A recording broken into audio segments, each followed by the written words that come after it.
Por que os Estados Unidos ajudam financeiramente outros países? Quando ouvimos que os Estados Unidos estão enviando bilhões de dólares para outros países, muitas pessoas se perguntam: por que fazem isso? Seria um gesto de bondade ou haveria interesses por trás disso?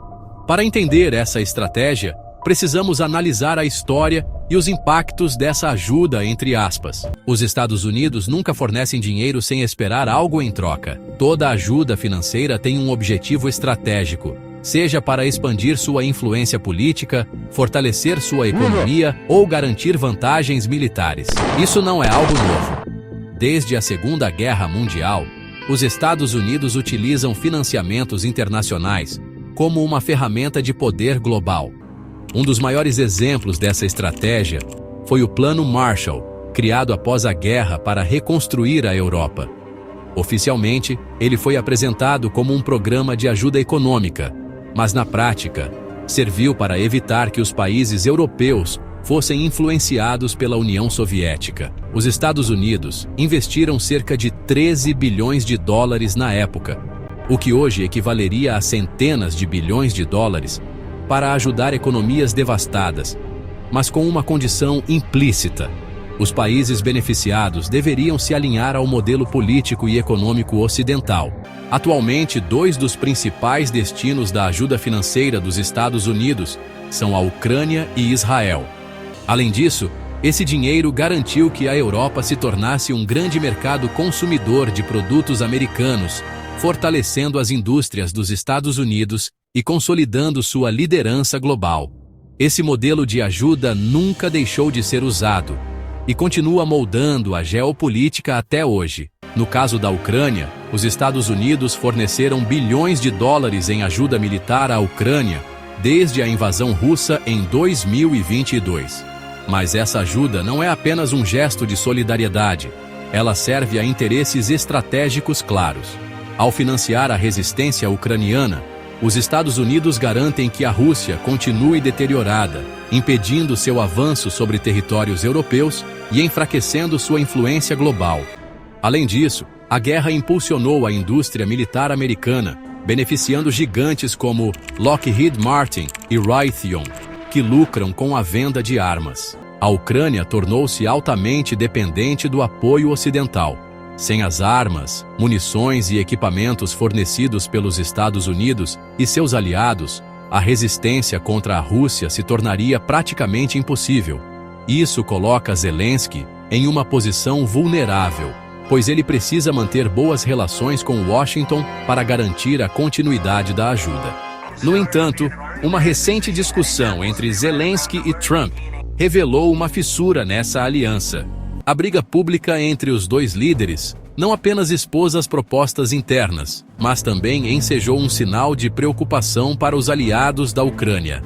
Se os Estados Unidos retirarem seu apoio ou pressionarem por um acordo desfavorável a Kiev, a resistência ucraniana poderá enfraquecer. Isso poderia forçar Zelensky a aceitar concessões, como a perda de territórios para a Rússia, algo que ele rejeita veementemente.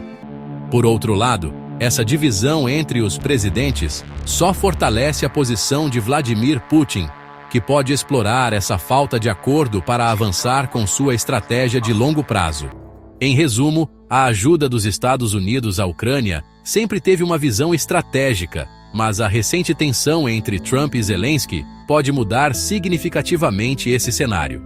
Se o novo governo americano reduzir o apoio, a Ucrânia enfrentará dificuldades militares e políticas, enquanto a Rússia e os seus aliados poderão beneficiar dessa instabilidade.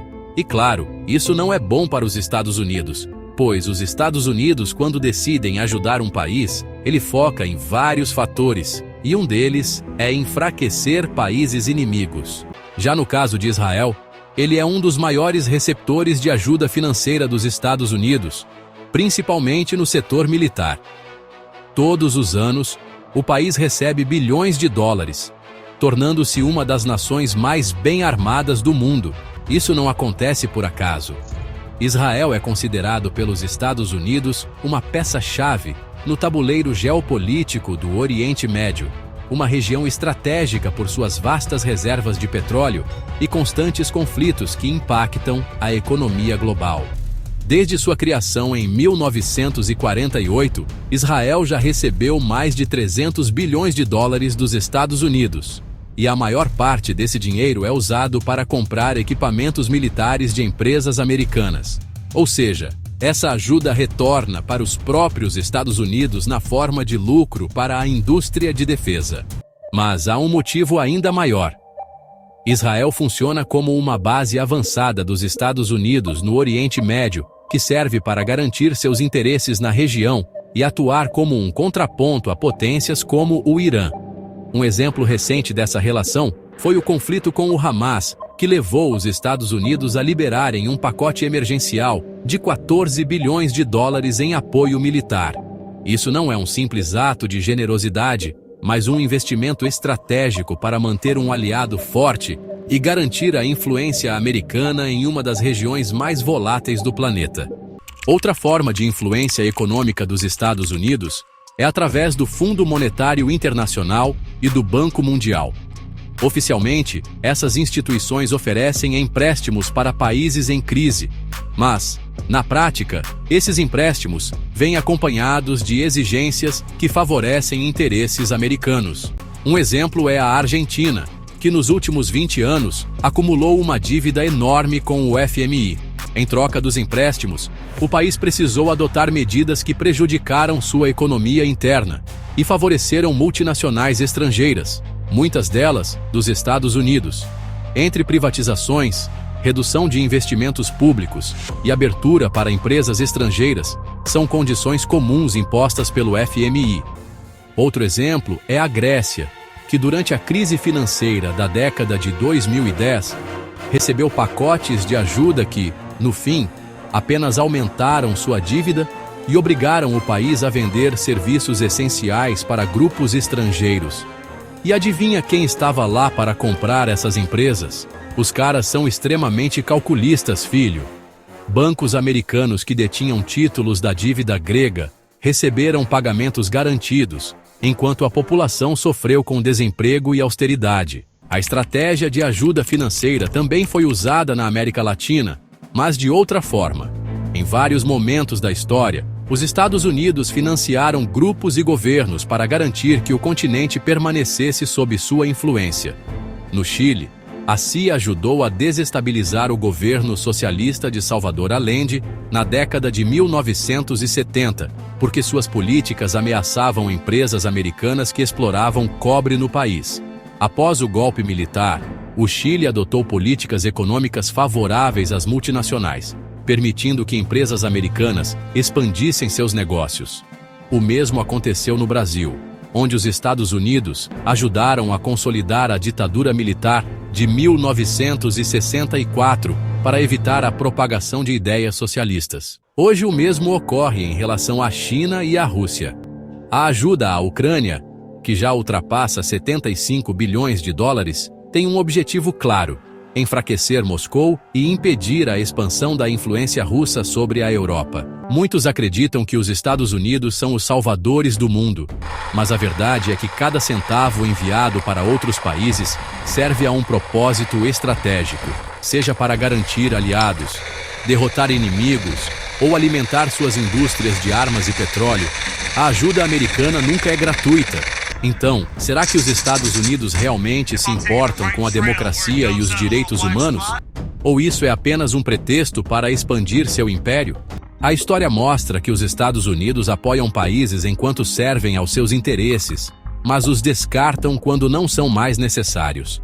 A Ucrânia já recebeu bilhões de dólares, mas com as mudanças políticas nos Estados Unidos, como a recente tensão entre Trump e Zelensky, essa aliança pode estar em risco.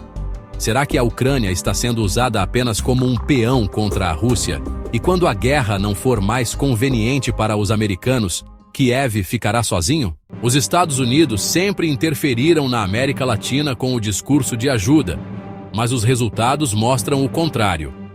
No Chile, na Argentina e em outros países, os financiamentos vieram com imposições que enriqueceram empresas americanas, enfraqueceram governos locais e dependência econômica, Será que a América Latina algum dia conseguirá se libertar dessa influência?